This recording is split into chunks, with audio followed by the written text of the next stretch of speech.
quiero agradecer en esta ocasión a este evento organizado por UNRWA España con la colaboración de la Cátedra de Refugiados y Migrantes Forzosos, y quiero agradecer también a la AECID por esta nutritiva y gran colaboración. Quiero presentarles, me acompaña a mi mano derecha Raquel Martí. Ella es directora ejecutiva de UNRWA España, a quien cedo la palabra para dar la bienvenida a este evento. Bienvenida, Raquel. Muchas gracias, Cecilia. Bienvenidos y bienvenidas a todos y a todas. Agradeceros vuestra presencia hoy aquí para hablar de los refugiados y de los refugiados de Palestina, y también del estudio de percepciones sobre la población refugiada. Quiero agradecer a la ECI la financiación de este estudio, y también a Cidalia, que es la coordinadora de la investigación del estudio, y por supuesto a la Cátedra de Refugiados y Migrantes Forzosos por ofrecernos la posibilidad de organizar esta tarde aquí este evento, y también a la Universidad de Comillas, que es la que lo alberga. Muchísimas gracias. Pues muchísimas gracias, y vamos a comenzar entonces con esta presentación del estudio. Presentación del estudio de percepciones Ciudadanía Española sobre la población refugiada y refugiada de Palestina. Si me permitís, voy a presentar a mi compañera Nuria Lores, quien es coordinadora del estudio por parte de Cidalia Consultoría en Diversidad. Nuria es consultora senior de Cidalia con más de 20 años de experiencia en el ámbito de las migraciones. Ella ha coordinado el estudio de percepciones de la ciudadanía española sobre población refugiada y refugiada de Palestina, que hoy se presenta. Es licenciada en Económicas por la Universidad Autónoma de Madrid, es licenciada en Antropología Social y Cultural por la UNED y es máster en Migraciones y Relaciones Intercomunitarias por la Universidad Autónoma de Madrid y diplomada en Mediación Social Intercultural y en Cooperación al Desarrollo, también por esta universidad. Desde 2013 y hasta la actualidad, Nuria es profesora del Máster de Cooperación Internacional al Desarrollo y del Máster en Migraciones Internacionales, ambos del Instituto Universitario de Estudios sobre Migraciones de esta universidad. Nuria, bienvenida. Muchísimas gracias y buenas tardes a todas y a todos. Después de esta presentación siempre te quedas un poco abrumada en mi caso, y bueno, comentaros, ha hecho 20 años a pesar de mi juventud, siempre me gusta añadir ese dato. Saludo también a las personas que están conectadas online, me encanta ver que podamos hacer actos ya en presencial y teneros a todas aquí.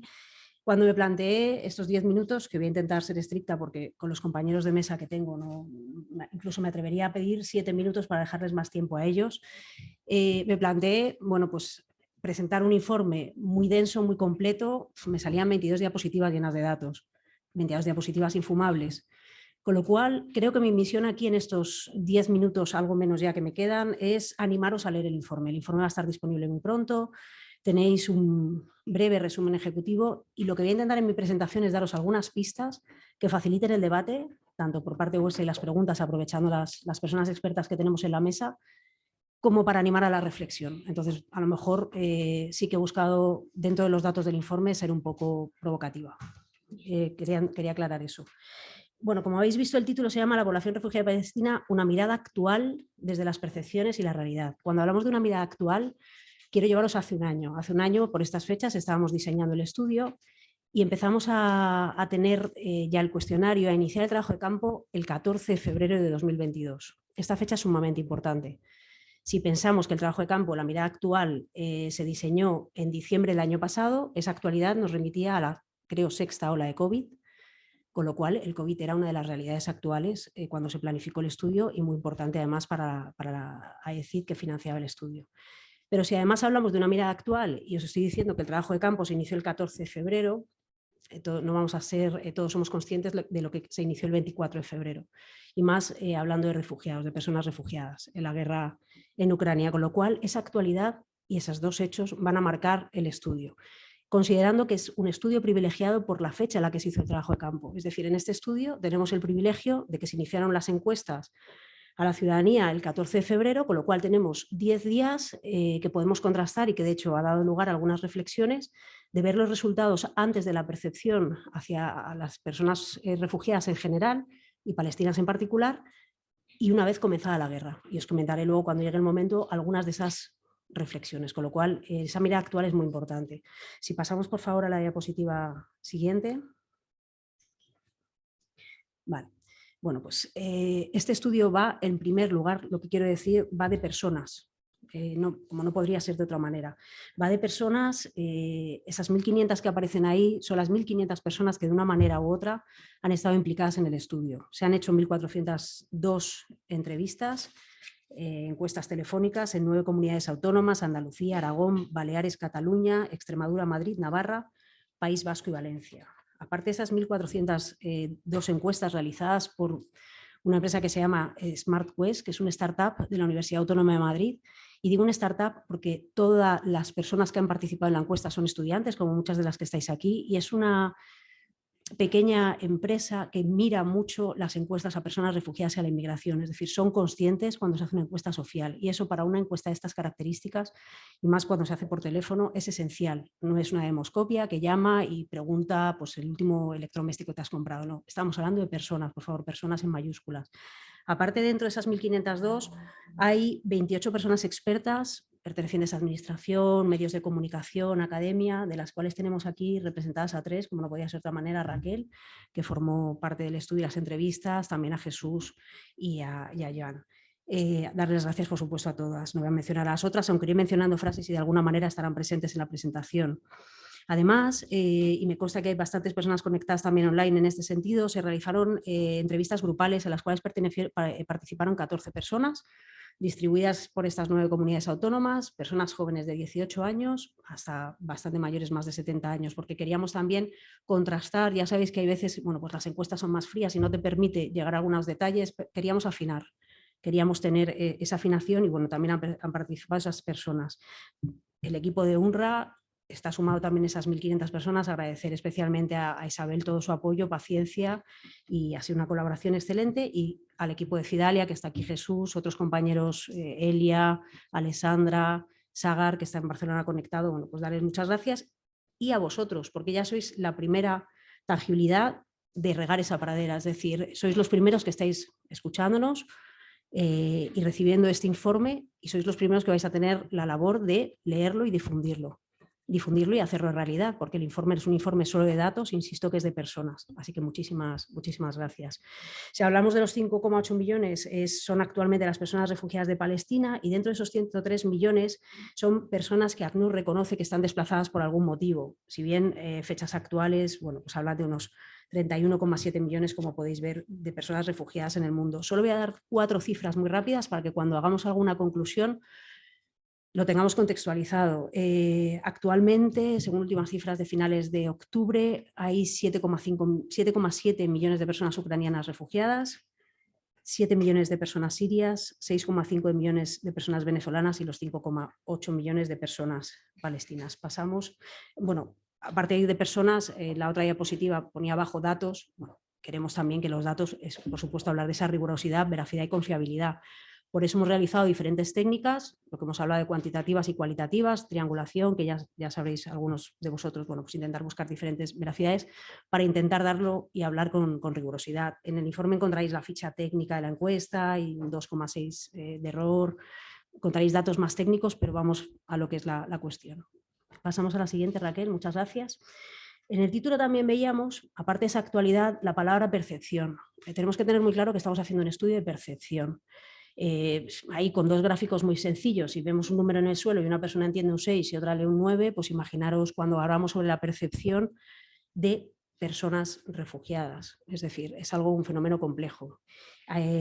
No voy a definir qué es percepción, pero parafraseando a Anais Nin, que es una escritora, dice que no vemos las cosas tal como son, las vemos tal como somos. Y creo que eso es esencial cuando hablamos y hacemos un estudio de percepción.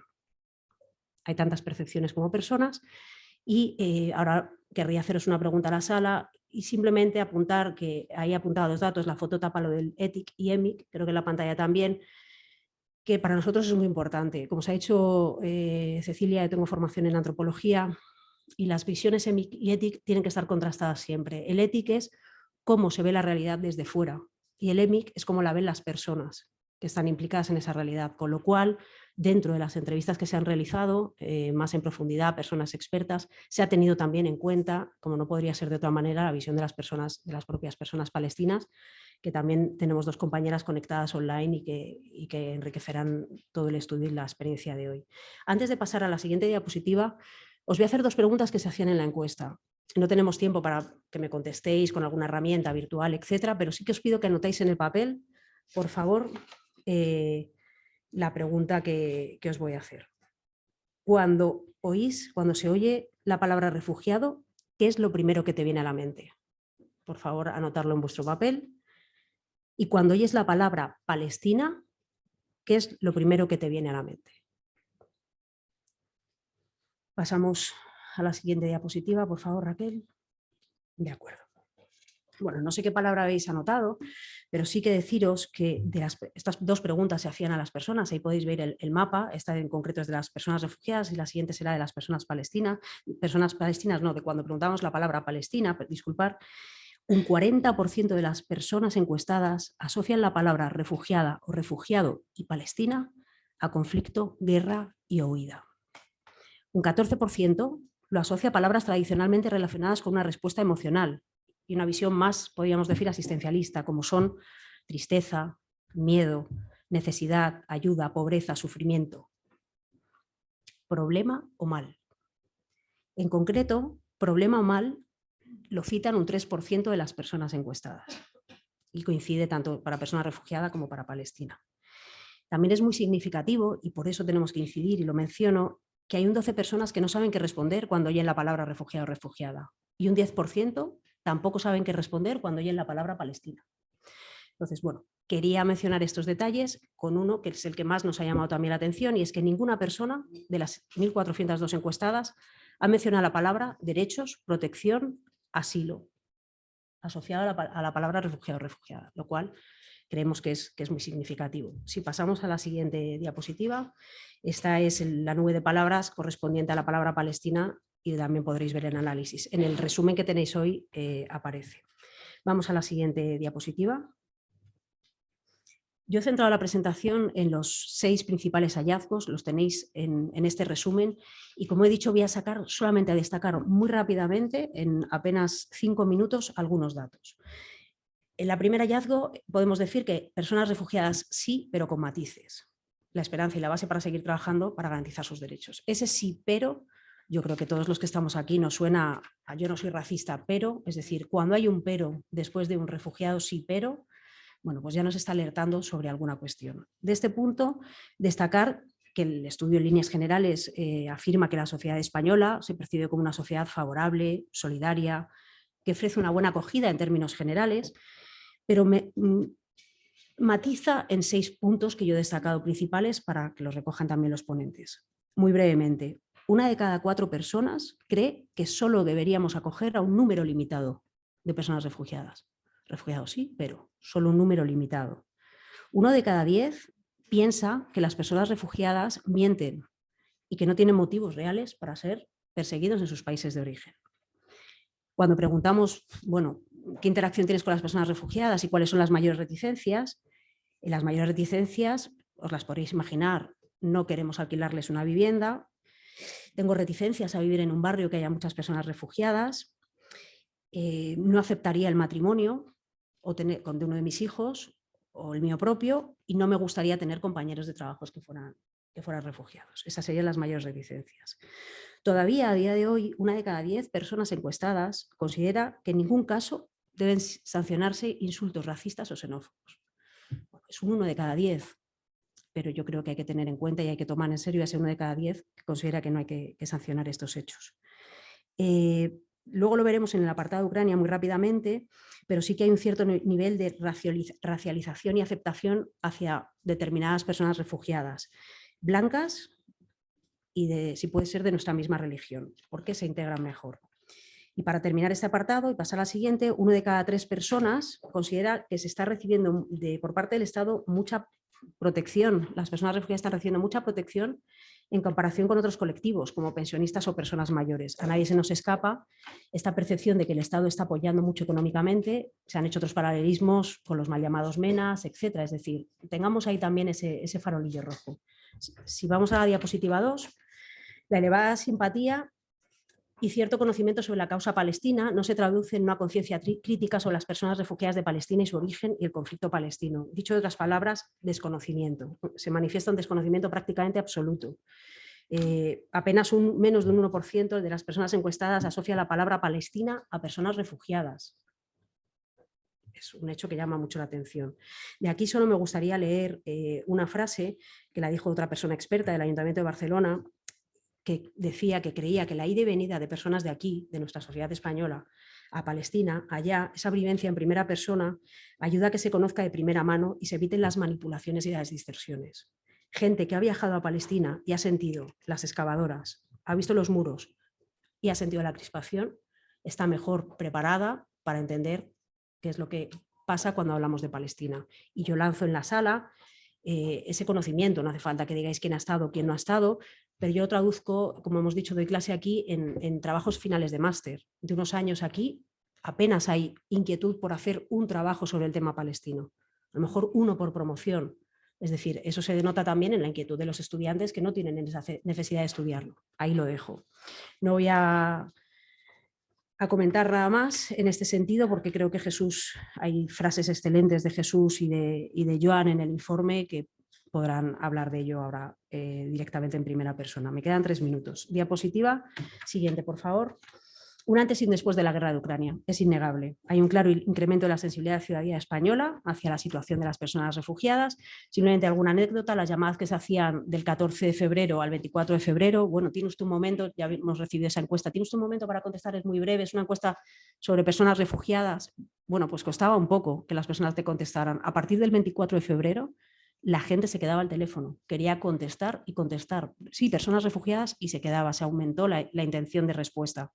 Eso ya es un hecho. Igual que os he dicho que apenas un 1% asocia la palabra Palestina con refugiado o refugiada, en el caso ucraniano un 10% de las personas encuestadas lo asocia. Hay un mayor conocimiento, una mayor aceptación, hay un antes y un después. Os invito a leer ese apartado porque realmente es inédito y es en el estudio.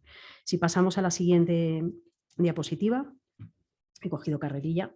Con la pandemia COVID, el desinterés y la percepción de la ciudadanía española se acrecenta. Es decir, hay un desconocimiento, se manifiesta un desconocimiento absoluto de qué está pasando con la pandemia. La mitad de las personas encuestadas creen que durante la pandemia han seguido llegando un montón de personas refugiadas cuando sabemos que estaban cerradas las fronteras.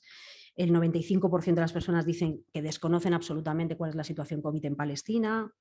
La caída de la participación de las personas en actividades presenciales de educación para la ciudadanía global, etcétera, también ha afectado a estas actividades, con lo cual sí, podemos afirmar que el COVID ha incrementado el desconocimiento. Si pasamos, por favor, a la siguiente. Conciencia feminista convive con una visión androcéntrica de la sociedad española respecto a la población refugiada y refugiada de Palestina. Hay una visión de que se cree conocer más a las mujeres, no sabemos muy bien qué puede haber detrás, pero este hecho no tiene por qué traducirse directamente en una mayor conciencia sobre la vulneración de los derechos. La gente sí que contesta, no, me caen mejor las mujeres y las mujeres palestinas que los hombres. También tiene que ver con una percepción de que la mujer es menos peligrosa, es más vulnerable, pero habría que profundizar en estas cuestiones. Siguiente diapositiva, y me quedan 2 para terminar. Cecilia, vamos bien. Raquel, por favor, la siguiente diapositiva. Esta me encanta porque creo que es alentadora. Se reconocen los avances conseguidos, pero hay margen para hacer más. La sociedad manifiesta que se pueden hacer más. 6 de cada 10 cree que podemos hacer más y se destacan mucho las iniciativas locales. Entonces, yo animo también en el debate a ver cómo aprovechamos esa descentralización, que para otras ocasiones no es tan buena, porque desde lo local la gente piensa que se puede trabajar mucho y se han encontrado iniciativas muy buenas desde lo local. Si vamos a la siguiente. Ya estoy terminando. Os quería plantear los retos. Hay que hacer una agenda política, mediática y personal. ¿Cómo debemos transmitir este mensaje a los y las jóvenes? Muchos de ellos presentes aquí. Necesitamos dar un relevo a una generación de personas adultas que ha estado muy comprometida y que sabe y conoce Palestina. Probablemente si hubiéramos hecho esta encuesta en unos determinados tramos de edad o en unos determinados años, hubiera aumentado el conocimiento sobre Palestina, cosa que actualmente se desconoce, y apostar por la educación para la ciudadanía. Y ya vamos a la última, para asustaros un poco.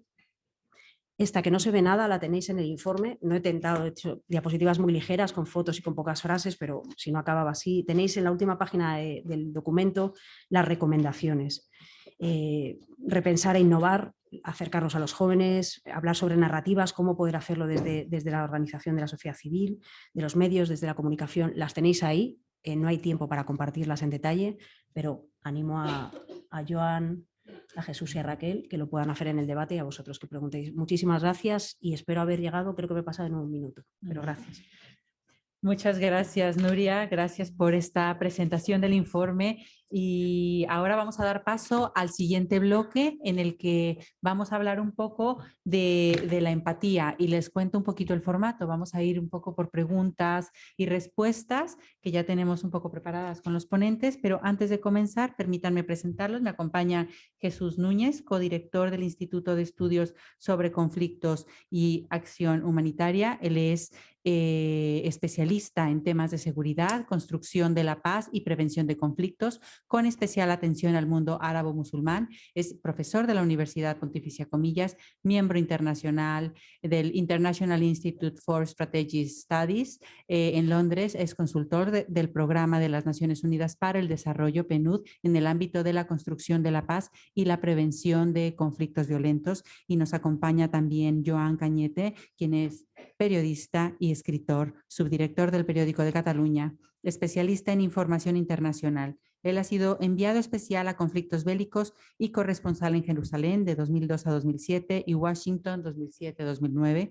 Su último libro publicado es el ensayo Muros, Bosques, Tumbas, un periodista en Jerusalén. Bienvenidos los dos. Y bueno, abrimos un poco, si les parece, esta fase con por qué esa simpatía y esas percepciones favorables en general hacia la población refugiada hoy en día en España. ¿Cómo está cambiando en estos últimos años? ¿Cómo lo valoráis?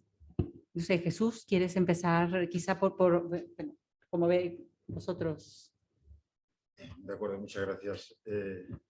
Encantado de poder compartir este tiempo para una presentación de un informe tan interesante y tan necesario, desde luego, que nos acerca a esa realidad no siempre bien entendida de un problema como es el de Palestina, pero también a la percepción que desde aquí tenemos de ella.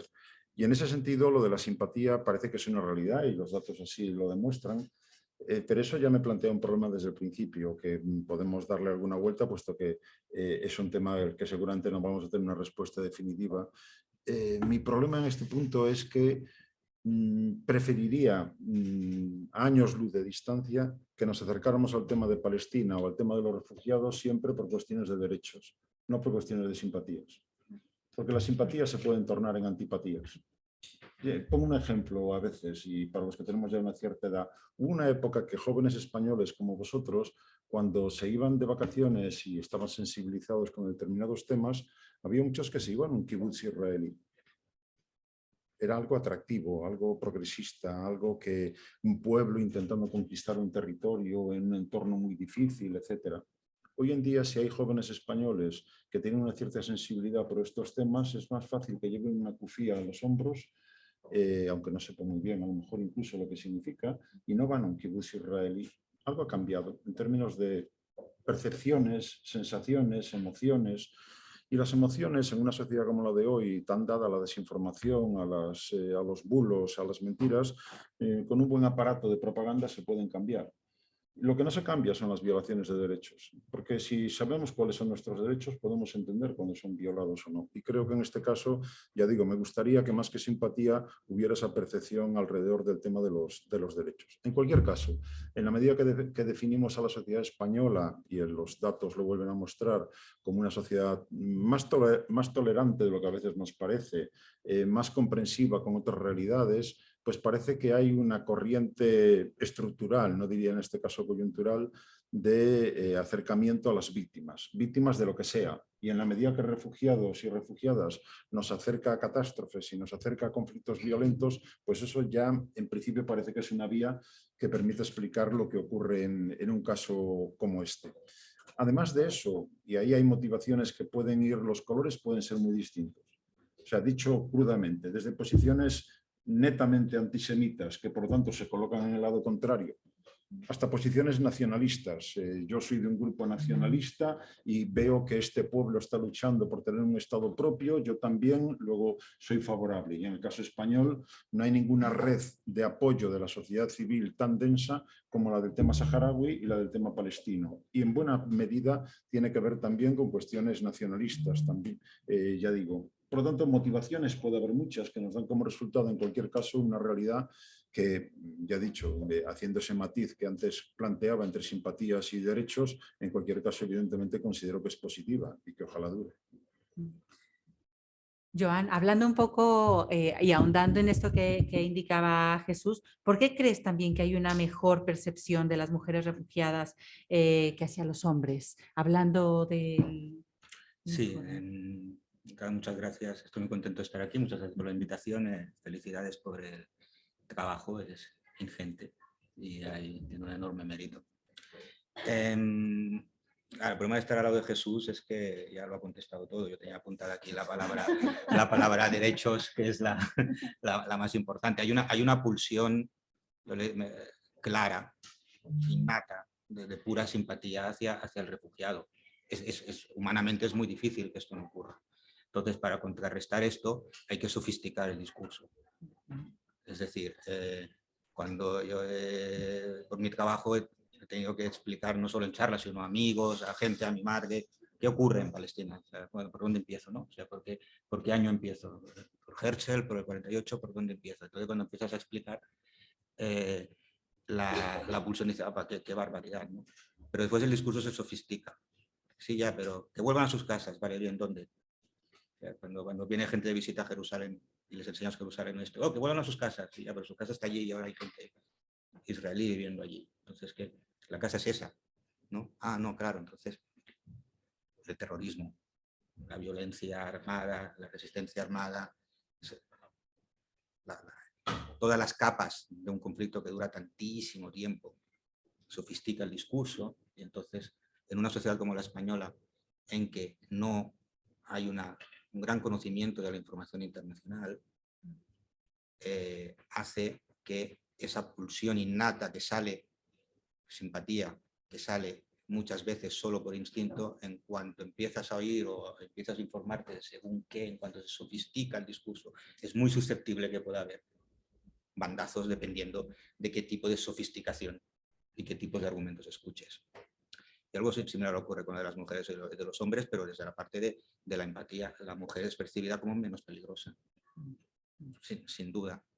Sobre todo si estamos hablando de palestinos y si estamos hablando la identificación, que no es cierta al 100%, pero la identificación de que son palestinos musulmanes. En el gran auge, último gran auge de la causa palestina, que es a principios de este siglo, coincide con la segunda intifada, coincide con el 11S y por poner una fecha acaba en el año 2008 con la confrontación entre las dos ramas del movimiento palestino, Hamas y Al-Fatah. Hombre musulmán refugiado es peligroso. Puede cometer un acto de violencia en cualquier momento. Yo recuerdo cuando estaba en Jerusalén y cuando los actos de resistencia violenta y de violencia lo protagonizaban mujeres, era noticia por definición. O sea, tenías que ir, y pasaba más a menudo de lo que parecía, pero cuando era una mujer la que cometía actos o se enfrentaba a los soldados, o la típica imagen de mujeres tirando piedras, ¿no? Entonces, son las mujeres, la intifada de las mujeres, no sé cuántas intifadas de las mujeres hemos tenido en los medios ya, como si no estuvieran siempre allí, como si no hubieran estado siempre allí desde el principio. Es una reacción de más del hombre, y ahí entran estereotipos de todo tipo de género y tal, que nos llevaría a otro tipo de conversaciones, de que el hombre musulmán es peligroso. Y durante la primera década de este siglo fue muy peligroso y fue considerado, y ese fue un estereotipo muy claro.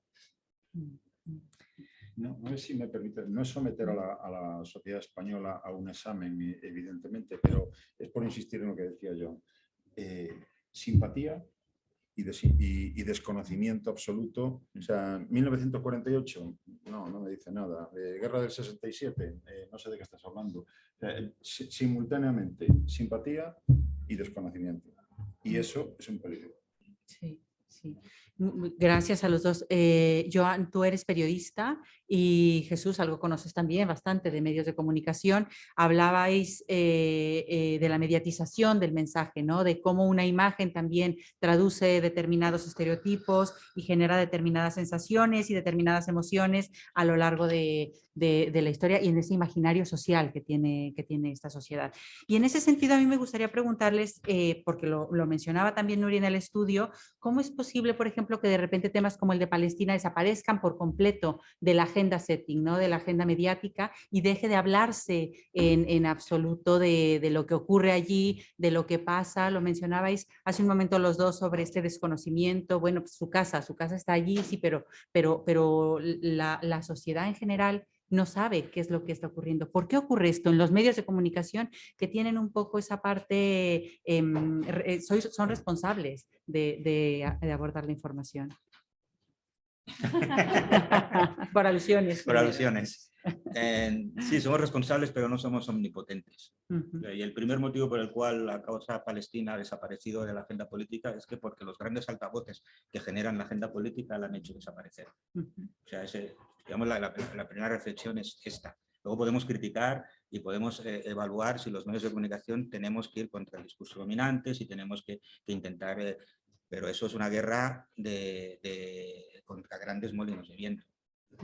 Es decir, yo lo he dicho antes, yo creo que hay una fecha más o menos en que la causa palestina desaparece. Es alrededor de 2008 o así. Desaparece porque la intifada, que era una rebelión, es derrotada, pierde. La represión de un ejército contra un movimiento de resistencia, una parte era violento, otras partes no lo eran, pierde. Esa derrota se traduce en muchísimas cosas.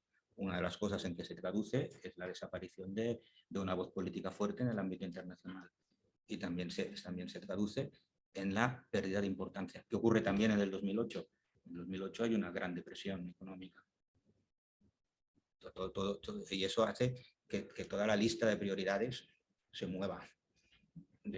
A nivel internacional, en Occidente, desaparece, se mueve. En 2008 también hay un nuevo presidente en los Estados Unidos, que uno de sus primeros actos, que es de raíces musulmanas, y uno se llama Hussein de segundo nombre, y uno de sus primeros actos es ir a dar una conferencia en el Cairo y decir, como todos los presidentes, excepto Trump, decir que quiere solucionar el conflicto palestino. Y le dimos el premio Nobel solo por expresar esta voluntad. Eso también contribuyó, ya está solucionado, ¿no? O sea, ya no está Bush. Ya no está Bush en la Casa Blanca, por tanto, ya no está Bush, ya no está Sharon. Entonces, el problema ya está, ya se ha acabado, ¿no?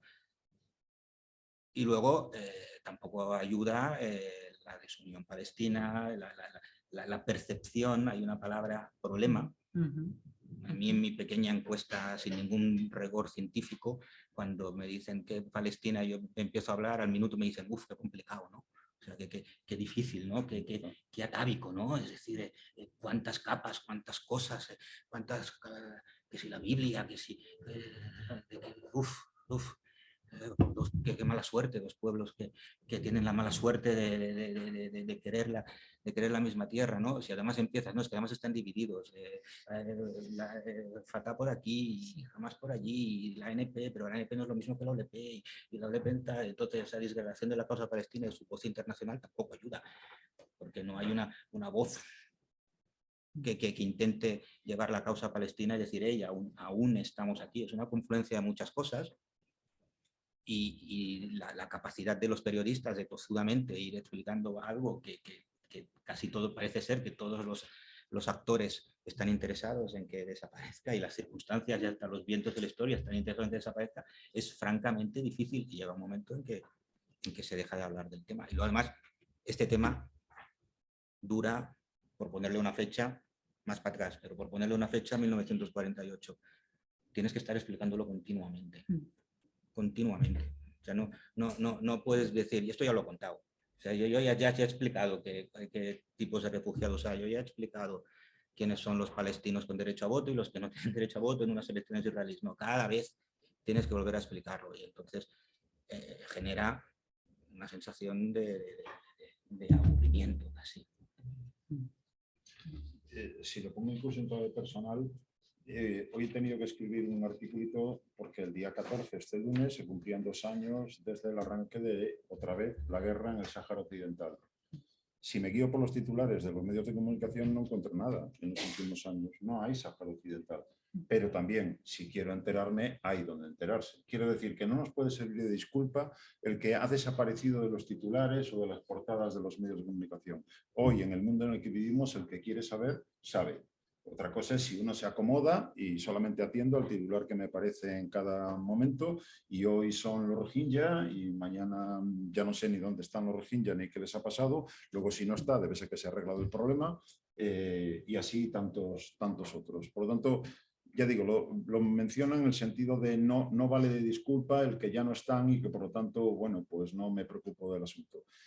Contando además con que estamos ahora mismo centrando la atención en la agenda mediática, y es preocupante que haya desaparecido. Más preocupante es que haya desaparecido la agenda política, porque también eso ha ocurrido de forma clara. Es decir, lo puedo decir de forma muy resumida, o sea, los palestinos se han quedado solos, o lo que es lo mismo, nadie se la va a jugar por ellos hoy en cuanto pensamos en actores políticos. Ya no solo Estados Unidos, ya no solo la Unión Europea, no, los países árabes, o mejor dicho, los gobiernos árabes, que claramente después de tantos compromisos de que nadie haría nada con Israel si eso ponía en cuestión la defensa de la causa palestina, han entendido que mantener esa posición no les da ningún beneficio, mientras que Israel, como socio comercial, tecnológico, suministrador de armas para quien haga falta, incluyendo Marruecos, pues que les supone un mayor beneficio. Por lo tanto, también se han preocupado con sus palancas de generación de opinión de ir arrinconando ese tema. Y creo que ahí estamos situados. Claro, es difícil también pensar,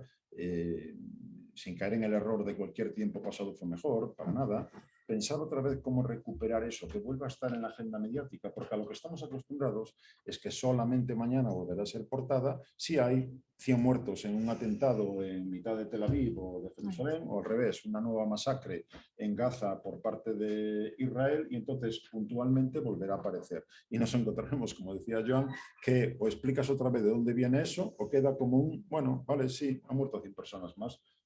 Siguiente tema, ¿no? Luego tenemos una dificultad enorme, salvo para quienes se sensibilizan con una cuestión y tratan de buscar información sobre ella. Porque si no, si uno se deja llevar simplemente por unos medios de comunicación que en términos generales viven hoy con la percepción de que nadie es capaz de aguantar 10 minutos atendiendo a un mismo tema e inmediatamente hay que cambiar el foco de atención, pues evidentemente cómo explicas algo. Nos ocurre continuamente quienes tenemos afortunadamente frecuente colaboración con los medios. No, vale, explícamelo, pero tienes un minuto. No, es que en un minuto me da tiempo a decir buenos días, estos son los buenos, estos son los malos, conmigo, contra mí, blanco o negro. Y si algo nos enseña la vida es que todos son matices de gris. Y si no hay tiempo para explicar los matices de gris, pues seguimos con las simpatías. Estos me caen bien, estos me caen mal. Por lo tanto, es una tarea difícil, pero insisto, sin disculpas y sin que eso impida que quien quiera pueda saber más. Muchas gracias, Jesús, y muchas gracias, Joan, por este abordaje y por este abordaje también tan claro y tan preciso, y efectivamente los ciudadanos tenemos una responsabilidad bastante clara, ahora te paso yo, bastante clara sobre lo que está ocurriendo. Vamos a cerramos un poco este bloque y ahora os comento que vamos a pasar un poco a hablar de las personas refugiadas de Palestina, y para ello está a mi lado Raquel Martí, directora ejecutiva de UNRWA España, y nos acompaña en online Milina Shahin, quien es responsable de comunicaciones y alianzas de UNRWA. Permítanme presentarlas. Hola, Milina, antes de que comencéis vuestras intervenciones un poco y comencemos a hablar de las cuestiones. Raquel Martí es directora ejecutiva de UNRWA España, licenciada en Geografía e Historia en la Universidad Complutense de Madrid y doctora en Historia por la UNED. Es también experta en gestión y evaluación de proyectos de cooperación internacional y evaluación de programas y políticas públicas.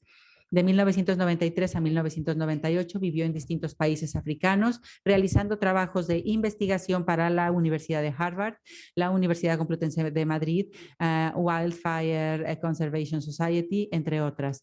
Ha trabajado como consultora para la Pricewaterhouse y en distintas ONGs como directora de proyectos en Asia, África y Latinoamérica, y responsable de ayuda humanitaria y emergencia en Magreb y Oriente Próximo, centrando su actividad principal en la situación de los refugiados de Palestina.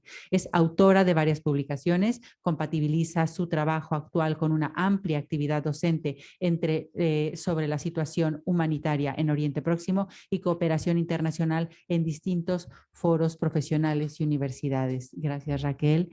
Y Milina Shahin. Milina es refugiada de Palestina y madre de 3 hijos. Es oficial de comunicaciones y alianzas de UNRWA en las oficinas de Jordania y Gaza. Es licenciada en filología en la Universidad de Birzeit en Ramallah y máster de estudios internacionales en la Escuela de Estudios Orientales y Africanos de la Universidad de Londres.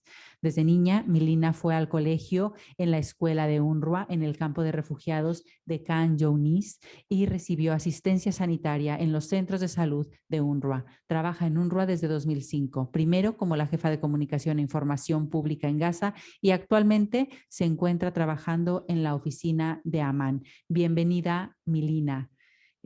Bueno, y para comenzar un poco este bloque, lo primero que me gustaría preguntaros es cuál es la situación de las personas refugiadas de Palestina hoy en día. Si eres Milina, Raquel. Si quieres, comienzo yo explicando la situación de los refugiados en las zonas que fuera de Gaza y luego Milina nos puede dar el testimonio de la situación en Gaza. Primero me gustaría decir brevemente qué es UNRWA. Es la Agencia de Naciones Unidas para los Refugiados de Palestina. Es una agencia que se crea en el año 49 para atender a la población desplazada de la guerra árabe-israelí de 1948, en la que los palestinos tuvieron que huir y dejar sus hogares para refugiarse en Líbano, en Siria, en Jordania y en el territorio palestino que queda tras la ocupación, la creación del Estado de Israel, lo que hoy llamamos Gaza y Cisjordania, incluyendo Jerusalén Este.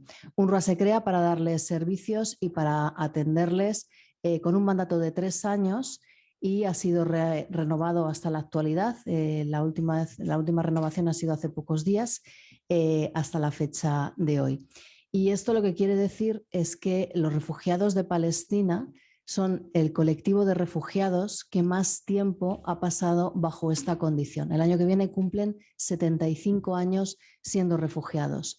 Y además con un panorama en el corto y en el medio plazo de no tener visos de que esta situación cambie. Dependiendo de la zona en la que se encuentran en la actualidad los refugiados, su situación es distinta, aunque desafortunadamente es muy similar en el hecho de que muchos de ellos viven bajo la violencia y en una situación considerable de pobreza. Si hablamos de Líbano, todos sabemos que Líbano es un país que está atravesando una crisis económica y financiera terrible, con un gobierno que es prácticamente inoperativo y que ha llevado al país al absoluto colapso. No sé qué ha sido. Perdón. Esta situación ha hecho que haya una contracción de más del 50% del Producto Interior Bruto de Líbano, que la libra libanesa se haya devaluado hasta más de un 90%, que la inflación en el país alcance más del 200% y que esto traducido al día a día de los refugiados o las personas que viven en Líbano quiere decir que, por ejemplo, los alimentos cuestan hoy en día y desde el año 2019 hasta la actualidad un 1100% más caro de lo que era en el año 2019. Y esto quiere decir que prácticamente la gente que tiene la suerte de estar trabajando en el Líbano, con su sueldo no llega para comprar alimentos.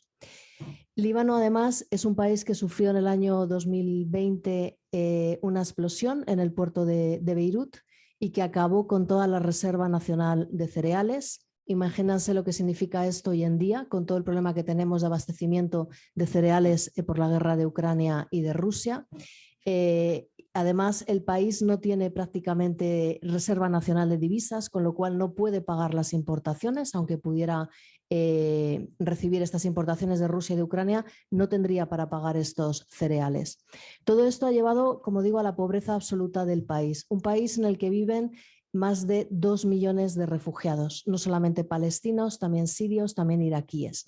Hay aproximadamente unos 260.000 refugiados de Palestina que viven en Siria desde el año 48 sin derechos civiles. Esto quiere decir que los refugiados de Palestina tienen prohibidas más de 36 profesiones en las que no pueden ejercer, no tienen derecho a la propiedad, no tienen derecho a tener asistencia pública gratuita, educativa o sanitaria, y todo esto les ha llevado a estar en una situación en la que la mayoría de ellos, más del 90%, viven por debajo de la línea de la pobreza. Esto es Líbano. Si hablamos de Siria, sabéis que Siria es un país que lleva ya 11 años en guerra, aunque ya los medios de comunicación prácticamente no hablan de Siria. Pero, por ejemplo, el año pasado murieron 1.800 personas en Siria, la mitad de ellos niños. Hubo más de 25 ataques a escuelas y personal educativo y más de 16 ataques a hospitales. Es un país que igualmente vive una crisis económica por la guerra, en la que prácticamente la población se ha quedado sin recursos para seguir resistiendo todos estos años de guerra. Es un país en el que el COVID, por ejemplo, ha tenido muchísimo impacto, pero no tenemos datos porque no se han recogido. Y es uno de los países en los que ahora mismo hay una de las poblaciones menor vacunadas de COVID. Y en cuanto a los refugiados de Palestina, hay aproximadamente 438.000 refugiados viviendo en Siria. Antes del conflicto había más de 500.000, pero muchos de ellos han huido de la guerra de Siria o ya no están. Y muchos de ellos, el 40%, se encuentran desplazados dentro de Siria, porque al menos 3 campos de refugiados de Palestina en Siria fueron destruidos durante la guerra, y esto hace que esta población siga desplazada. La mayoría de ellos, de los que quedan, son mujeres y niños y niñas, es decir, la población más vulnerable, la que no ha podido escapar. Y también los índices de pobreza son similares a los de Líbano, casi el 90% de ellos viven bajo la línea de la pobreza. Si hablamos de Palestina, y me centro en Cisjordania, ya para acabar y cederle la palabra a Milina, hay que recordar, y aunque voy a decir una cosa que puede parecer obvia, Palestina está ocupada bajo una ocupación militar, y esta ocupación militar se realiza mediante la violencia. Y esta es la obviedad. Evidentemente una ocupación se realiza bajo la violencia, es lo que estamos viendo ahora en Ucrania, pero es que en Palestina también. Y esta violencia se lleva a cabo todos los días en Palestina. Y esa violencia hace que cada día haya heridos y muertos. Hasta la fecha llevamos más de 100 muertos en Palestina, 24 de ellos niños, y más de 8.000 heridos, todo ello bajo las manos del ejército israelí. También hay una violencia por parte de los colonos, hay más de 500.000 de colonos israelíes viviendo en el territorio palestino, lo cual es ilegal bajo las leyes humanitarias internacionales. Y estos colonos también ejercen la violencia contra los palestinos. Ahora, por ejemplo, estamos en la época casi acabando ya de la recolección de la aceituna y se han vandalizado cientos de árboles. También tenemos que los colonos atacan casi a diario a la población palestina, pero incluso a los niños yendo a los colegios. Otra de las acciones de la ocupación son la demolición de infraestructura palestina en Cisjordania. Más de 700 infraestructuras este año han sido ya demolidas con el consecuente desplazamiento de la población, porque muchas de ellas son viviendas de palestinos. Ahora mismo hay una zona en el sur de Hebrón que se llama Masafer Yatta, en el que Israel planea el desplazamiento forzoso de más de 1.100 personas que viven en esas comunidades, son beduinos. Y además de toda esta violencia ejercida diariamente, Israel también lo que hace es compartimentar el espacio cisjordano para evitar con ello el libre movimiento tanto de personas como de mercancías, y lo hace a través de la construcción de un muro, pero también poniendo checkpoints, controles militares, poniendo todo tipo de obstáculos. OCHA, que es el organismo de coordinación de la ayuda humanitaria y quien toma todos estos, registra todos los datos en terreno, registra más de 500 obstáculos en el territorio cisjordano en la forma de barreras, bloques de cementos que cortan carreteras, etc. Y ya para acabar, otras de las formas de violencia casi constantes son las redadas que realiza el ejército israelí muchas veces o en la mayoría dentro de los campos de refugiados. Este año llevamos más de 5.000 de estas redadas en las que detienen a palestinos. Más de 5.000 palestinos han sido detenidos este año y entre ellos más de 600 menores. Y todo esto lo que es una violación constante de los derechos de los palestinos, y lo que hablaba Jesús, que cuando se habla de Palestina no solamente es necesaria la simpatía, sino que se respeten los derechos humanos de todas estas personas. Y bueno, y ahora para acabar este panorama desolador de cómo viven los refugiados de Palestina, Milina les puede contar la situación en Gaza. Gracias. Muchas gracias, Raquel. Milina, te doy la bienvenida nuevamente. Te escuchamos. ¿Cómo estáis las personas refugiadas de Palestina? En Gaza, ¿cómo está hoy la situación?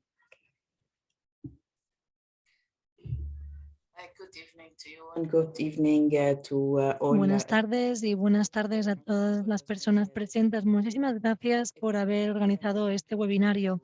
Es muy importante, sin lugar a dudas, reconocer que la educación es importante para poder conocer mejor la situación de Palestina. Es una responsabilidad que tenemos nosotros de educar a nuestros hijos sobre cómo funciona el mundo actualmente. Voy a empezar, si me permiten, con una pequeña introducción en la que voy a hablar de mi caso. Soy una descendiente de refugiados, de padres refugiados. Mi padre se exilió de Ramla en 1948. Él y sus padres y sus hermanos y hermanas, todos ellos vivían en una tienda durante unos años y luego se desplazaron a una pequeña casa que fue construida por la UNRWA en aquel momento. Todos ellos vivían gracias a la asistencia que les proporcionaba la UNRWA y otros comités internacionales. Desde ese momento, mi padre me dijo que pensaban que era una guerra pequeña o un pequeño conflicto que pasaría pronto y que se iban de su casa solo por algunos días o por algún tiempo y que volverían a sus casas. Eso es lo que pensaban y por eso guardaban las llaves de su casa y solo se fueron con algunas pertenencias personales como la ropa, porque pensaban que iban a volver a casa en apenas unos días. Desgraciadamente, estos días se han prolongado a 74 años. Mi padre murió antes de poder conseguir su sueño de poder regresar a su país y lo mismo ocurrió con mi madre. Ambos murieron sin poder cumplir su deseo. Pero ¿saben qué? Esto sigue con nosotros y sigue con nuestros hijos también. Ya sé el lugar en que vivían mis padres. Fui a visitarlo cuando era pequeña y tengo imágenes de esa zona. Lo importante, las cosas que nos contaban mis padres, que decían que tenéis que seguir recordando vuestro origen, tenéis que saber de dónde venís y tenéis que enseñárselo a vuestros hijos e hijas. Eso es muy importante. Y por ello, los refugiados de Palestina, el Líbano, Jordania, lo primero que te dicen, cuando les preguntas de dónde vienen, te dicen la ciudad o el pueblo del que sus padres fueron expulsados. No te dirán, no, soy de Gaza, soy de Ramallah, soy de Cisjordania, no. Te dirán el nombre del pueblo originario de sus padres o sus abuelos. Te dirán el nombre de ese pueblo y luego te dirán, pero ahora vivo en tal sitio. El conocimiento y la educación son muy importantes, tenemos que recordarlo. Y por ello, mis padres me animaron a seguir estudiando, de conseguir finalizar una carrera y hablarle al mundo sobre cómo son los palestinos. Le decía a mis amigos el otro día, les estaba contando una historia de cuando salí de Palestina y me fui a Londres, me dieron una beca para estudiar en Londres y la primera impresión que de las personas que me encontraba pensaban que era española, que era italiana, que era griega, pero cuando me decían, no, soy palestina, soy una mujer musulmana, no me creían porque la impresión que tenían en la mente, lo que pensaban era que las mujeres palestinas musulmanas no eran así. Me decían, ay, ¿hablas inglés? Decía, sí, hablo inglés. También hablo otras lenguas y puedo hacer este máster y un doctorado si quiero. Es decir, que no somos diferentes a los europeos, no somos diferentes a nadie, todos somos humanos y tenemos los mismos sueños y ambiciones. Esta fue una parte que me iluminó bastante sobre cómo las comunidades occidentales veían a los palestinos y palestinas. Eso fue hace un par de años y les decía, soy refugiada y no lo entendían, no entendían, ¿refugiada de dónde? Cuando empecé a hablarles de historia, me di cuenta de que las personas más jóvenes no saben mucho sobre el conflicto o el problema de los refugiados palestinos. A lo mejor los más mayores saben un poquito más porque ocurrió justo inmediatamente después de la Segunda Guerra Mundial y donde las cosas estaban muy tensas, pero con todas las cosas que pasan, pues la causa palestina o la causa de los refugiados palestinos se queda un poco descolgada.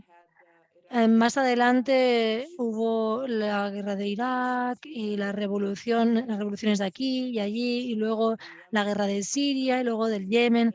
O sea que hay varias cosas que han aparecido y que hacen que el problema de la población refugiada palestina pues salga de las primeras líneas de interés.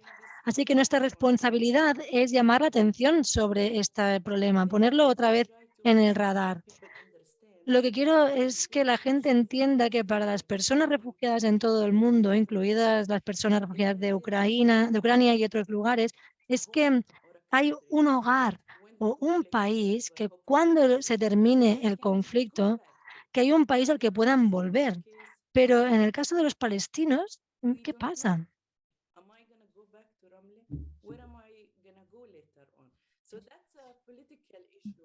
No lo sé, ¿dónde voy a estar viviendo? ¿Nos escucháis?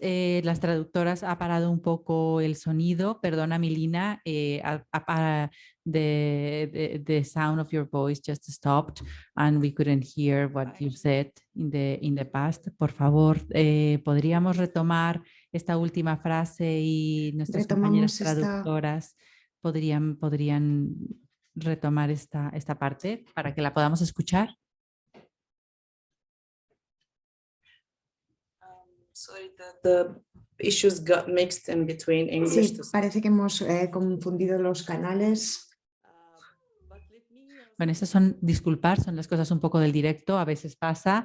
Esto está haciendo a muchos niveles y hay un gran trabajo por detrás de las cámaras por parte de nuestras compañeras y desde luego temíamos que en algún momento pudiéramos también perder la conexión. Milina, tú nos escuchas en inglés, ¿verdad?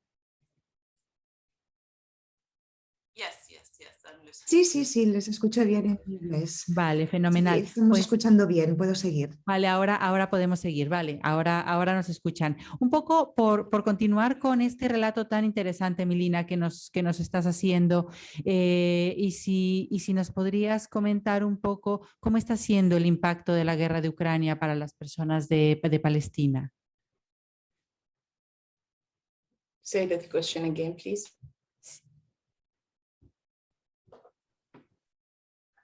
Yes, definitely. Well, I can tell you a lot about that. Aquí puedo decir muchas cosas. De entrada, desde un punto de vista humanitario. Y es que como vivimos en el exilio, como entendemos que es una escalada militar, también entendemos lo que están pasando estas personas. Sabemos exactamente qué es lo que se siente cuando uno le echan de su casa, cuando uno tiene que abandonar su hogar por una escalada militar. No es nada extraño para nosotros, al contrario, lo entendemos muy bien. Y desde otra perspectiva, no solo como desde un tema de servicios públicos. Ahora con esta guerra entre Rusia y Ucrania, también con el alza de los precios de alimentos, esto ha tenido un impacto muy agudo, sobre todo con la población en Gaza. Los alimentos se han encarecido muchísimo. Y está claro que la UNRWA se ha encontrado en una situación delicada porque proporciona alimentos a 1 millón de personas en la Franja de Gaza. Y claro, con cero presupuesto, ¿de qué manera podían comprar alimentos para dar alimentos a tantos millones de personas? Es una misión casi imposible. Y, claro, de allí el llamamiento a intentar colmar estas brechas. A veces sí que lo conseguimos, a veces tenemos que esperar que otros donantes entren en juego para solucionar el problema. Pero para los que no reciben apoyo de la UNRWA, pues es casi una misión imposible alimentarse. Como sabrán, la tasa de desempleo en la Franja de Gaza estamos casi al 50%. Ay, si la mitad de la población no tiene un buen trabajo, es imposible. Y esto tiene un impacto en ellos mismos, en sus familias exiliadas. Y como resultado, de la guerra de Rusia y Ucrania. Hay también palestinos viviendo en Ucrania, estudian en Ucrania y en Rusia. Y esto está claro que ha sido un acontecimiento muy desgraciado y esperemos que termine lo antes posible y ya no haya refugiados, que todo el mundo pueda volver a su casa, porque entiendo perfectamente que es sentirse desplazado, estar desplazado. No es fácil. It's not only the refuge feeling. There are other things that are there that are really impacting us in the Gaza Strip. You look at the different life elements in Gaza, and you find Gaza is. Vemos los diferentes elementos en la vida en Gaza y vemos que Gaza es uno de los lugares en los que peor se vive en todo el mundo, pero es un lugar que la gente adora, pero su gente la adora. Lo que ocurre ahí, independientemente de lo que pase ahí, adoras Gaza y quieres vivir en Gaza. Por ejemplo, tenemos que el 95 hasta el 98% del agua en Gaza es agua que no se puede utilizar, no puede utilizarse para el consumo humano. Hay muchísima contaminación del aire. También hay muchos vertidos de aguas residuales al mar. Y además de todo esto, pues tenemos el bloqueo en el que las personas no pueden salir de Gaza y no pueden, personas no pueden entrar en Gaza tampoco. Hay personas como yo que no podíamos salir de Gaza por ninguna razón. Yo tuve la suerte de poder salir de Gaza por un tratamiento médico para mi hijo pequeño. Y gracias a UNRWA me pude trasladar a Amán. Teniendo en cuenta también las diferentes escaladas militares en Gaza, es una situación muy peligrosa y tiene muchas consecuencias para muchas personas. Imaginen, en Gaza muchas veces no hay la oportunidad de decir adiós a las personas queridas. El año pasado, en el año 2021, mi hermana y mi sobrina fueron asesinadas y jamás tuve la oportunidad de decirles adiós. Estaban en casa, era el último día de Ramadán y ellas estaban en casa. Y pues a lo mejor esto es algo personal, porque mi hermana y yo estábamos hablando por Messenger y me decía que estaba muy cansada porque había estado haciendo el ayuno 30 días y estaba contenta porque ya no tenía que cocinar grandes comidas. Bueno, pues estamos hablando de estas cosas entre hermanas. Y luego me decía, ¿qué vas a hacer tú para el próximo día? Y ya no le pude contestar porque uno de mis hijos me llamó, me dijo, porque mi hijo pequeño me llamó y me lo tuve que dejar la conversación a medias. Y no tuve la oportunidad de decirle adiós. No sabía que esta era la última cosa que íbamos a compartir. 2 horas más tarde leí en las noticias que había habido un bombardeo al lado de su casa. Intenté escribirle, decirle, he oído que hay una bomba y la escribí para preguntarle si estaba bien y jamás recibí una respuesta. Y a veces veo esa conversación abierta con ella y espero que me responda. Su hija se supone que se iba a casar justo después de Ramadán y esto ya no va a ocurrir. Estas son cosas que les cuento porque cada una de las personas que viven en Gaza tiene una historia parecida y son cosas de las que a veces no se habla porque se piensan que es algo demasiado personal, pero Gaza está llena de este tipo de historias tan personales y tan emocionales que están lejos de la atención de los medios. Las personas no saben mucho sobre la realidad de Gaza porque los medios de comunicación son muy poderosos y tengo que reconocer que algunos medios de comunicación cuentan historias que no son reales sobre Gaza. Pero eso me devuelve al principio de este webinario que decíamos que es importante transmitir el conocimiento y hacer que la gente sepa sobre nuestra situación. Muchas gracias, Milina. Muchas gracias por compartir esta experiencia. Y llegados a este punto, quiero introducir también al intercambio y a esta compartir el momento. Te abrazamos fuertemente, Milina. Quiero introducir a Bara Abu Asaker. Bara es investigadora biomédica en la Universidad de Barcelona. Es además refugiada de Palestina, de Gaza y actualmente investigadora, como decía, en la Universidad de Barcelona desde 2017. Es graduada en 2016 por el Departamento de Biotecnología de la Facultad de Ciencias de la Universidad Islámica de Gaza. Forma parte actualmente del equipo de investigación que ha desarrollado una potencial terapia molecular dirigida contra el cáncer de páncreas. Bienvenida también, Bara, a este diálogo y me gustaría, lo primero, preguntarte desde vuestra propia experiencia, ¿cuál es la imagen que las sociedades europeas y occidentales tienen de las personas refugiadas árabes en general y refugiadas de Palestina en particular contra la realidad?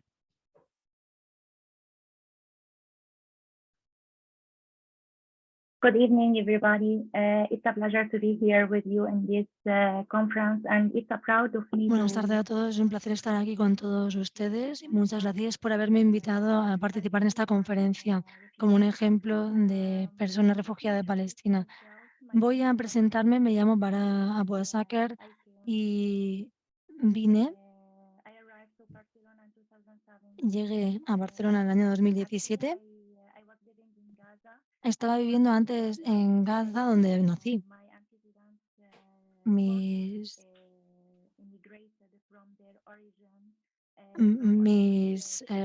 Mis familiares llegaron ahí desde su lugar de origen en 1948 y me gustaría comentar algo. Estoy completamente de acuerdo con Melina en el hecho de que tenemos que dar a conocer todas la situación sobre Palestina a las nuevas generaciones, sobre nuestro origen también, porque esto es muy importante para nosotros. Creo que cada persona palestina está en conexión con su origen. Y es importante que conozcan el caso de Palestina y que también puedan expresar su amor por la capital de Palestina, que es Jerusalén. Yo nací en Gaza, como decía, y viví en Gaza. Y estudié en una escuela de la UNRWA, así como lo hicieron mis padres, mi madre y mi padre. Todos ellos trabajaban como profesores en las escuelas de la UNRWA.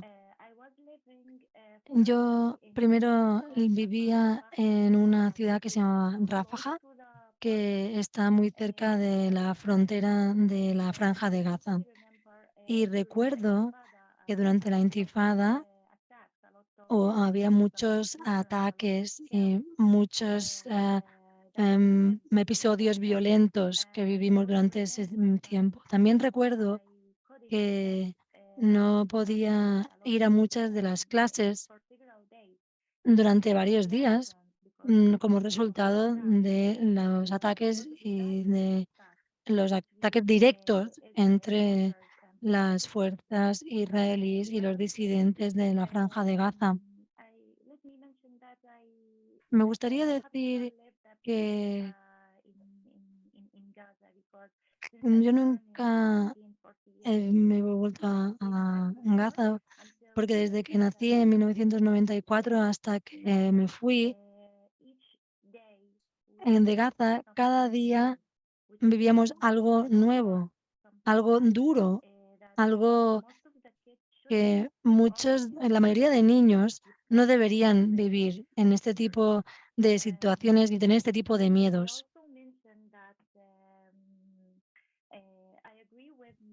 Estoy de acuerdo con Melina en que nosotros somos igual al resto de personas del mundo.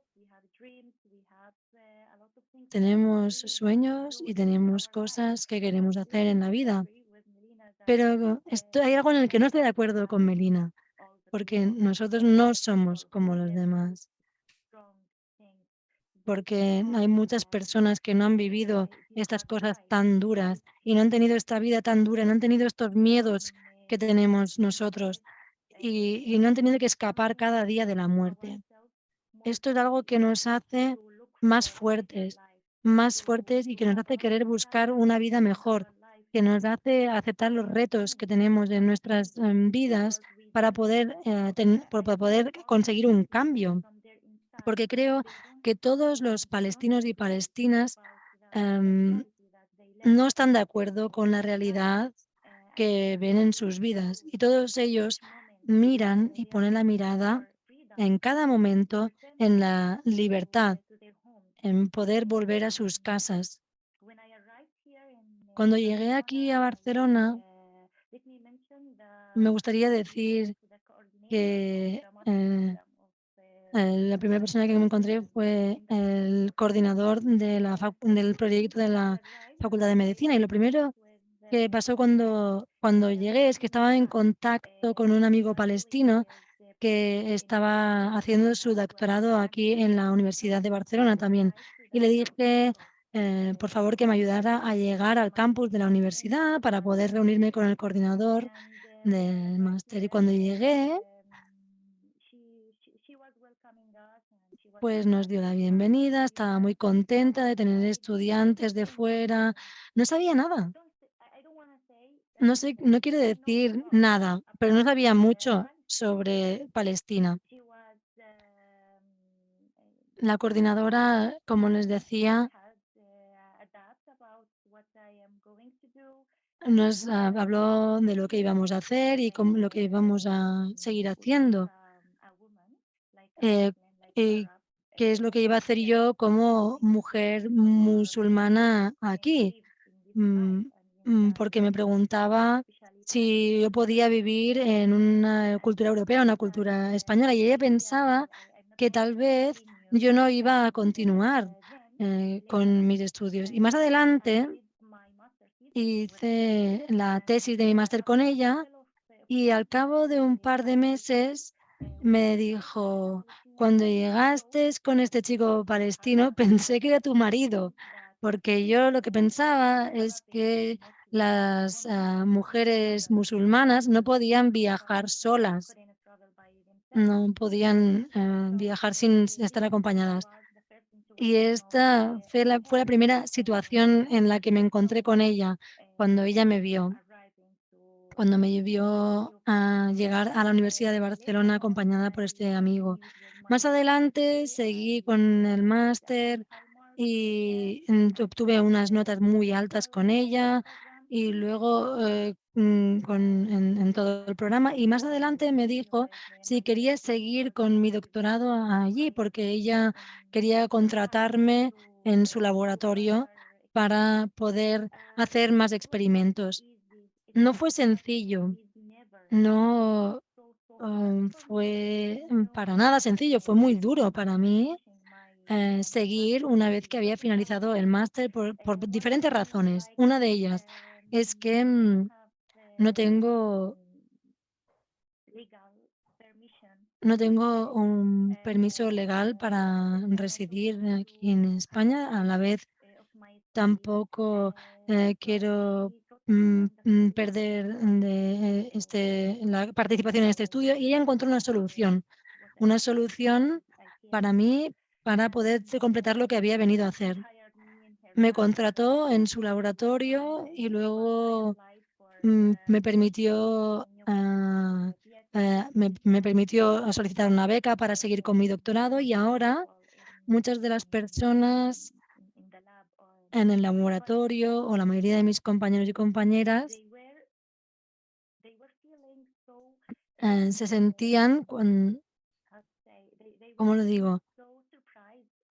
Estaban muy sorprendidos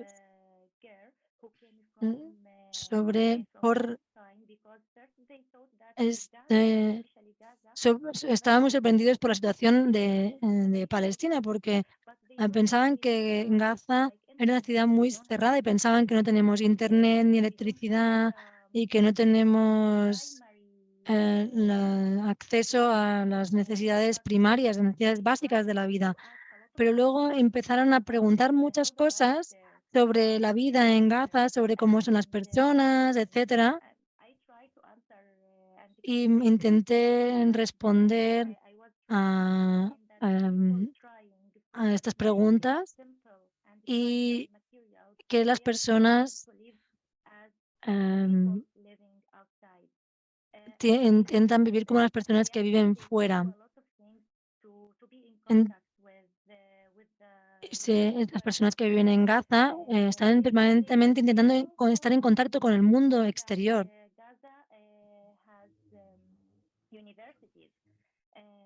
En Gaza tiene una universidad y estaban muy sorprendidos de que yo tuviera una carrera que hubiera cursado en Gaza.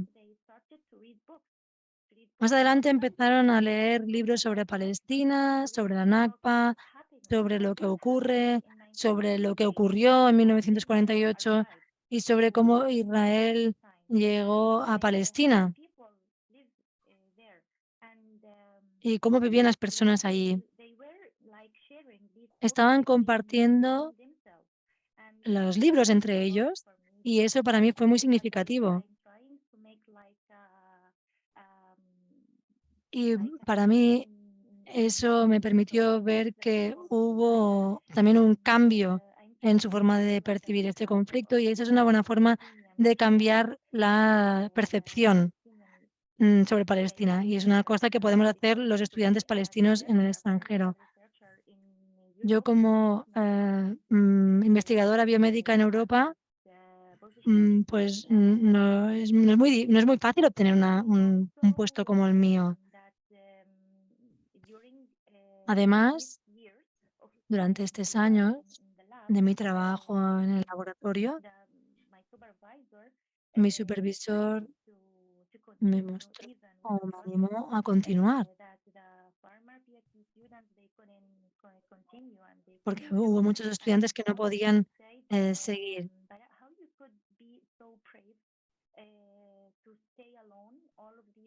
Y me preguntaban, ¿cómo has podido estar tanto tiempo aquí sola todos estos años sin tener la oportunidad ni siquiera de visitar a tu familia en Gaza? Yo estuve en Barcelona durante 4 años, desde 2017 a 2021, sin poder tener la oportunidad de visitar a mi familia debido a la situación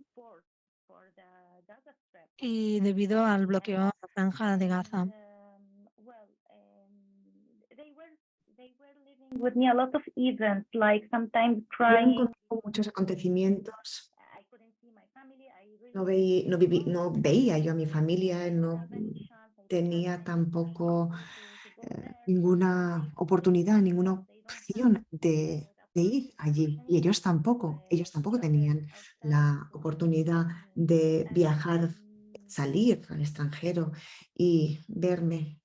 Sí, es así. Muchas gracias, Vara. Gracias por compartir también toda esta experiencia que a tu corta edad, puedo decirlo, es muy amplia.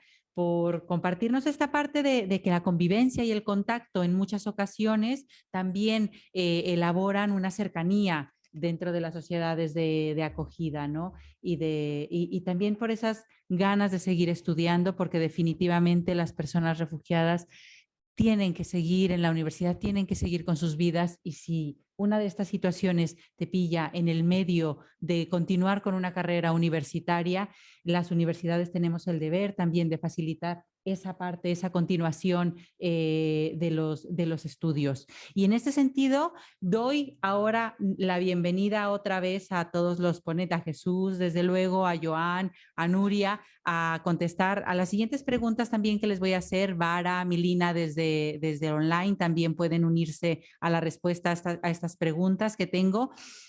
Y este es el segmento de las recomendaciones, un poco, que ya como expertos, bueno, pues lo sabéis bastante bien. La crisis de Ucrania ofrece una oportunidad para extender la conciencia crítica y movilización de la ciudadanía hacia todos los colectivos de personas refugiadas y hacia Palestina también. ¿Ha ayudado en algo en esto? No sé si quisieras contestar, Raquel, un poco por... Sí, muy brevemente. Yo creo que sí, porque nos ha permitido conocer en tiempo real lo que estaba pasando con estas personas bajo la guerra y la violencia. Nos ha sensibilizado, nos ha conmovido muchísimo su situación y ha habido una movilización masiva en España de solidaridad. Y también nos ha permitido contrarrestar todos estos discursos del odio que se generan en España y que lo que hacen es arrojar datos falsos sobre los refugiados, ¿no? Hemos podido ver que en España han llegado más de 100.000 ucranianos y creo que nadie se ha quedado sin trabajo. Nadie ha tenido que desalojar su casa para cedérsela porque se lo han quitado estos refugiados, ¿no? Y esto nos permite de esta manera contrarrestar. Y yo creo que ahora tenemos un trabajo que hacer las organizaciones que trabajamos en sensibilización y educación para educar a la ciudadanía en todo esto que hemos visto que nos ha salido en el informe, ¿no? El hecho sobre todo de que tenemos que crear una conciencia crítica. We have to be able to generate some critical thinking in front of such a humanitarian crisis with the refugees. We have to know what the motivations are, and we have to know about their rights. It's not only about solidarity and sympathy. Fine, if we have that, fine. But it's just for a fact. They have rights, and these rights are to be respected. Thank you very much. Bueno, ¿quiénes y cómo podemos hacer que la empatía se transforme en conciencia crítica y movilización? ¿Qué tenemos y qué nos falta y cómo podríamos lograrlo? No sé si a esto os queráis sumar, Jesús, Joan. Diría con una precondición, cualquier cosa que nos planteemos desde este punto de vista, recomendaciones cuando las preguntas se dirigen a nosotros, es decir, a personas concretas o a organismos de la sociedad civil, para evitarnos decepciones que serían muy contraproducentes.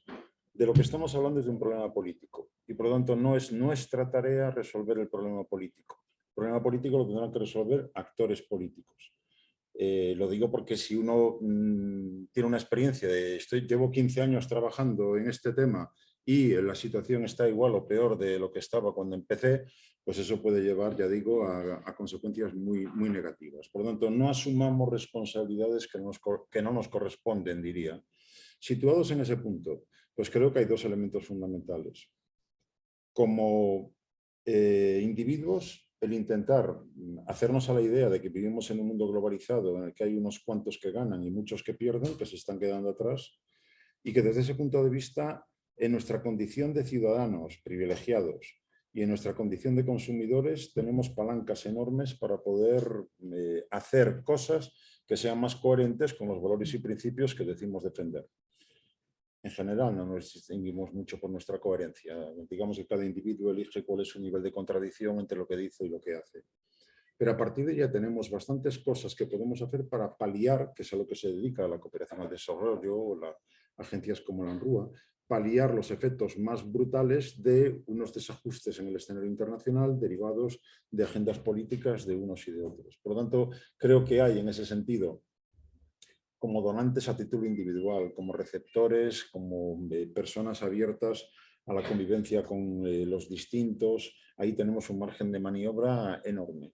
Y por otro lado, en la medida que he dicho que se trata de un problema político que debe ser resuelto por instancias políticas, nuestra condición de ciudadanos sirve para movilizarnos y tratar de presionar y de incidir en nuestros actores políticos, en nuestros gobiernos, para que en lugar de hacer una cosa, hagan la contraria si es que nos parecen que lo que están haciendo no es lo correcto en relación con un tema como este, que como tratábamos de plantear desde el principio, supone una flagrante violación del derecho internacional humanitario y del derecho de los derechos humanos. Por lo tanto, ahí también tenemos una labor enorme a la hora de utilizar nuestra condición, ya digo, privilegiada, los que tenemos esa condición de ciudadanos, que no somos la generalidad del planeta, ni mucho menos, para poder incidir fundamentalmente. Creo que es una tarea en la que cada uno puede estar implicado a niveles distintos, de informarse, de sensibilizarse, de movilizarse y de presionar políticamente.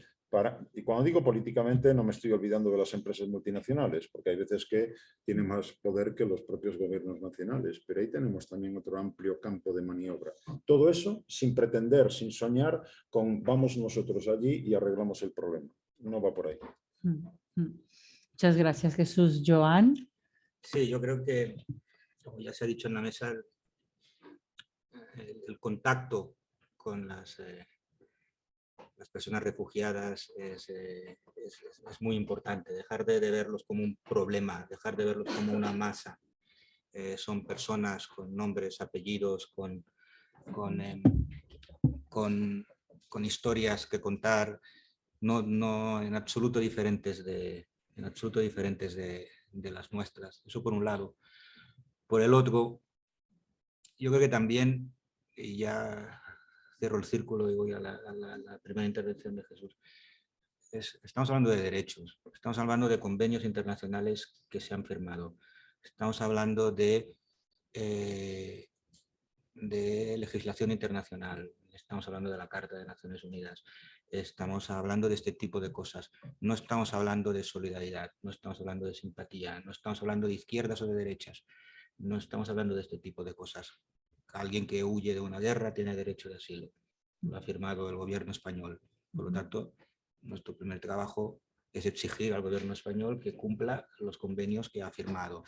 Eso vale para los refugiados palestinos, para los refugiados ucranianos, valen para los que intentan cruzar la valla de Melilla y mueren en una supuesta tierra de nadie que no existe. Vale para todo esto. Y nosotros les votamos cada cierto tiempo y ahí sí que elegimos con qué prioridades depositamos un voto y con qué prioridades elegimos a nuestros representantes. Porque si los refugiados se convierten, como lo son ya ahora, en un asunto de si eres de izquierdas estás a favor de acoger, si eres de derechas o de extrema derechas no, tal.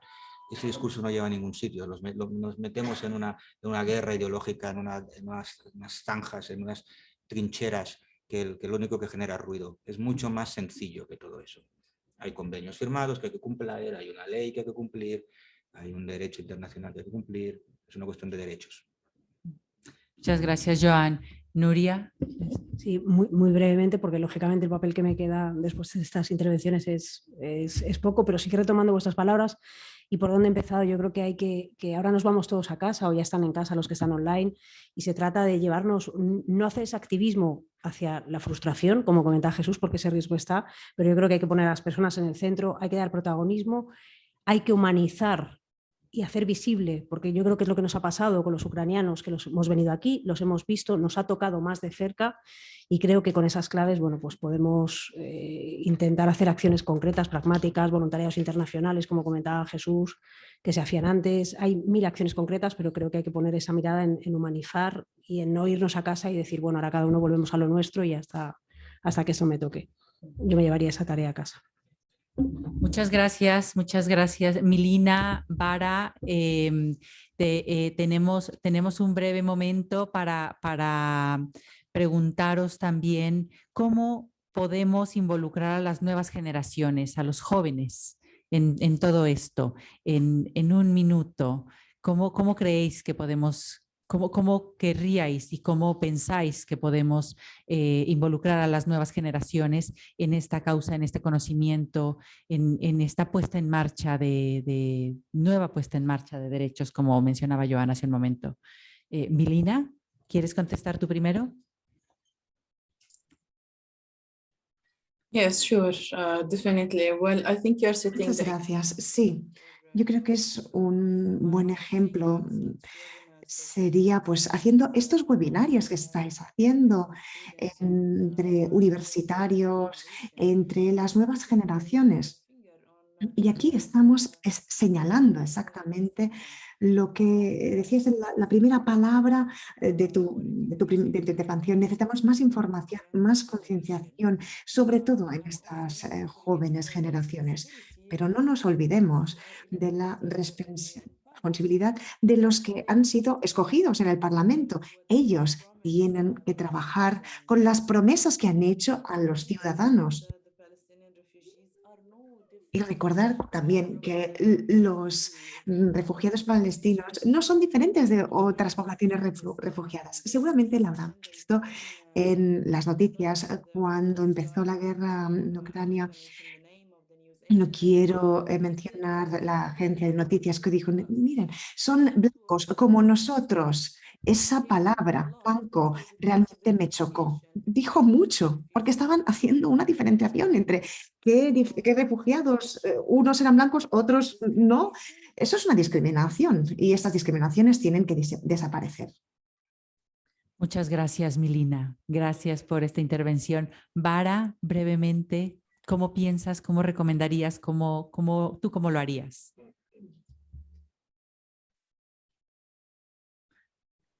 No te escuchamos. We can't hear you. Actually, I think there's something so important. Creo que es una cosa muy importante. La que podríamos hacer es un trabajo también en las escuelas. Por ejemplo, añadir una nueva asignatura sobre la cuestión de los refugiados, sobre lo que está pasando en otras partes del mundo, o en otras nacionalidades, en otras personas. Quizás esto podría ser un primer paso para las nuevas generaciones, para que supieran más cosas de los refugiados, de lo que pasa, sí, en otras partes del mundo. Muchas gracias, Vara. Gracias, Milina. Doy paso a preguntas por parte del público. Entonces, si os parece, vamos a recoger 2 preguntas, 3 preguntas a las personas que están en online. Si quieren, en el icono, les vuelvo a recordar de preguntas y respuestas. Si quieren dejarnos un poco también su comentario. Quien quiera intervenir en la sala, por favor, levante la mano. Mi compañera Raquel está con el micrófono y desde ahí puede hacéroslo llegar.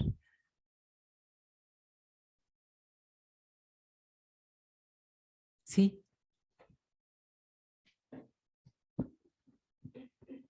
Hola, buenas tardes. Muchas gracias a todos. Quería preguntar, ¿cómo pueden explicar, por ejemplo, el enfoque mediático de la media, por ejemplo, medios de comunicaciones y otro, sobre la diferencia entre incluso el refugiado ucraniano y el refugiado ruso?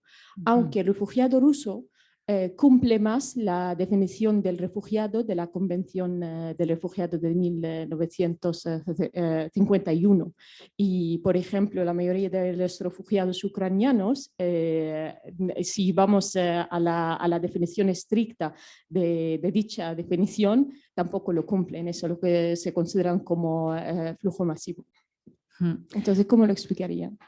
Vale, gracias. Recogemos otra pregunta más. Si os parece, menciono una que tenemos en online, Karim nos pregunta, nos da las gracias por vuestro análisis, es muy interesante. ¿Por qué creen que los países occidentales no sancionan a Israel de la misma manera que ahora han puesto más de 5.000 sanciones a Rusia por la invasión en Ucrania? Porque los países occidentales no presionan a Israel para que apliquen los acuerdos de Oslo con 2 países, 2 estados y al Quds capital de Palestina, tal y como se acordó en Oslo entre palestinos e israelíes. ¿Por qué este doble estándar o doble lenguaje en cuanto se trata de defender, sancionar, según de qué lado del mundo se trate?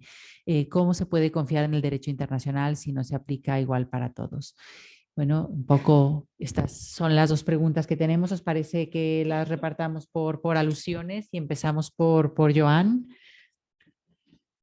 Ojalá supiera cómo solucionar el asunto del doble rasero. Realmente el doble rasero es uno de los graves problemas que tiene este conflicto desde el principio.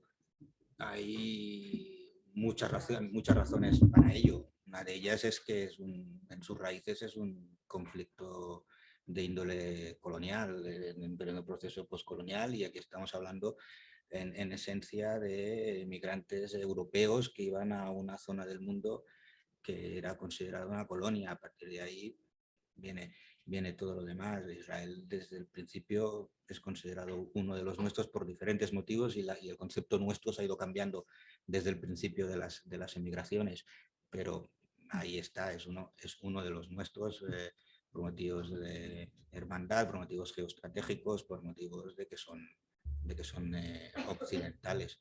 Es una de las cosas más hirientes, por supuesto, y entiendo claramente la frustración de los palestinos en este sentido. No sé cómo acabar eso o acabar con este doble rasero. Y lo mismo vale para por qué con Israel se tiene un comportamiento distinto al que se tiene con otros. Pues creo que podemos partir de la idea de que la agenda internacional no está definida en términos de valores y principios, está definida en términos de intereses. Intereses geoeconómicos e intereses geopolíticos son los más relevantes. Cuando los intereses van en la misma dirección que los valores y principios, ponemos cara simpática, hablamos mucho de derechos humanos, hablamos mucho del valor de la dignidad de la vida humana, porque vamos a favor de corriente. Cuando los valores y principios van por un lado y los intereses van por el otro, pues ya sabemos qué es lo que prevalece, y prevalecen los intereses. Por lo tanto, a partir de una situación en la cual hay un statu quo internacional, o si queremos en este caso regional, en el cual hay unos cuantos actores que se sienten ganadores de la partida, pues evidentemente cualquier cambio a ese statu quo es una mala noticia. ¿Y quiénes son los principales beneficiarios de ese statu quo hoy en la región? Entre ellos está Israel. Si además de que en términos de relación de fuerzas su superioridad es abrumadora, no solamente en el ámbito militar, pero desde luego en el ámbito militar sin duda, y además de eso tiene el respaldo del hegemón mundial, que es Estados Unidos, al margen de que haya un republicano o un demócrata en la Casa Blanca, ese vínculo no se ha roto desde 1945 al menos, cuando el rey Abdelaziz y Roosevelt se juntaron en un buque de guerra estadounidense, pues podemos entender que Washington asume el coste de quedarse solo en el Consejo de Seguridad de la ONU, respaldando a Israel. ¿Le provoca dolores de cabeza? Sí, Israel nos provoca dolores de cabeza a todos, pero llevamos ya más de 70 años, como ya ha dicho Raquel, pues hemos aprendido a aguantar el dolor de cabeza con más o menos aspirinas y aguantar las críticas por hacer cosas que desde la perspectiva de los valores y principios no se deberían hacer. Si además de eso contamos, como antes decíamos ya, que los países árabes se les llena la boca con la defensa de la causa palestina, que no va acompañada de un solo gesto que esté a la altura de esas declaraciones, pues podemos entender que, en definitiva, uno tiene detrás un respaldo basado en intereses geoeconómicos y geopolíticos, el otro no tiene detrás ningún respaldo efectivo para poder de algún modo contrapesar o equilibrar esa situación. Luego, desde ese punto de vista, se explica, desgraciadamente, lo tienen más complicado los colegas de Derecho Internacional porque es una de las principales víctimas de ese tipo de situaciones. Pero eso no quiere decir tiremos el Derecho Internacional a la papelera, porque lo que viene a continuación es la ley de la jungla. Y la ley de la jungla sin límites, pues evidentemente nos puede llevar a situaciones todavía peores. Muchas gracias, Jesús. Yo insistiría en el hecho de que en este doble rasero, cuando escuchamos a los dirigentes decir cosas como que La guerra de Ucrania es lo que ha hecho Rusia es una ocupación, un intento de ocupación de Ucrania. Parece que se ha redescubierto con la guerra de Ucrania el derecho internacional, y cuando oímos también a dirigentes decir, bueno, es que la ocupación de Rusia no tiene nada que ver con la ocupación de Israel, es que son cosas distintas. Cuando escuchamos esto, realmente lo que necesitamos es tener una conciencia crítica y un conocimiento para no permitirles que se digan estas cosas y mucho menos que se lleven a cabo, sino para exigirles que este derecho internacional que se está aplicando en Ucrania se aplique no solamente en Palestina, sino en todos los sitios donde hay conflictos y violaciones de derechos humanos. Muchas gracias, Raquel.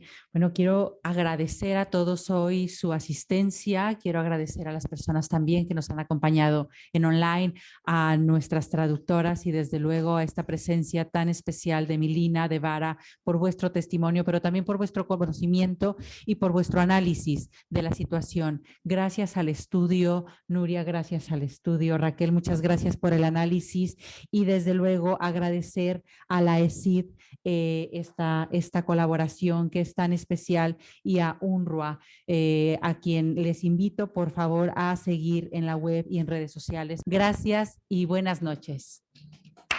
Gracias.